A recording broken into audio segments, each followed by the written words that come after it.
కూర్చో.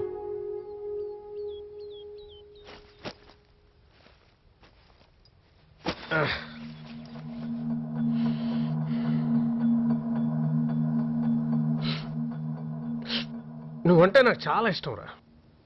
అందరిలా కాకుండా డిఫరెంట్గా ఉంటావు నువ్వు. లైఫ్ని డిఫరెంట్ యాంగిల్లో చూడమంటే డిఫరెంట్ యాంగిల్లో ఫోటో దిగడం గుర్తుందా? 4 సంవత్సరాలు గ్యారంటీ ఇస్తావా అని అడిగావు. ఇప్పుడు ఉందా గ్యారంటీ? ఇప్పుడేంటి సార్, ఎప్పుడూ అమ్మాయి నాదే. ఎరా లైఫ్ మొత్తం ముందే ఫిక్స్ అయిపోయావా?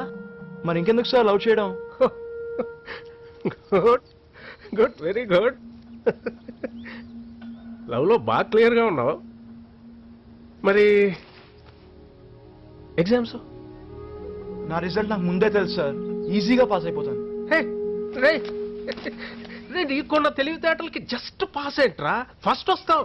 కానీ రే ఎక్కే మెట్టుని జాగ్రత్తగా చూసుకొని ఎక్కాలి. ఎక్కడో చివరి మెట్టుని చూసుకొని ఎక్కకూడదు, పడిపోతావు. You will fall down. Yeah, first నువ్వు పాస్ అవ్వాలంటే ఎగ్జామ్ రాయాలి. ఎగ్జామ్ రాయాలంటే ప్రిన్సిపాల్ చెప్పినట్టు మీ నాన్నని తీసుకురావాలి. తీసుకొస్తాను సార్. ఏం చెప్పి తీసుకొస్తావు? అందుకే నేనే పర్సనల్గా ప్రిన్సిపల్ని రిక్వెస్ట్ చేసి మీ ఇంటికి ఫోన్ చేయకుండా ఆపాను.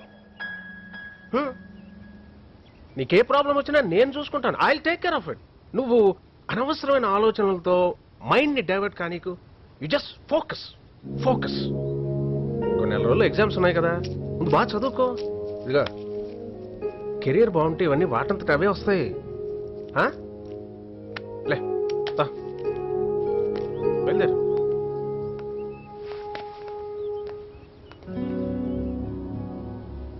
ఇంకా ఏంటి ఆలోచిస్తున్నావు?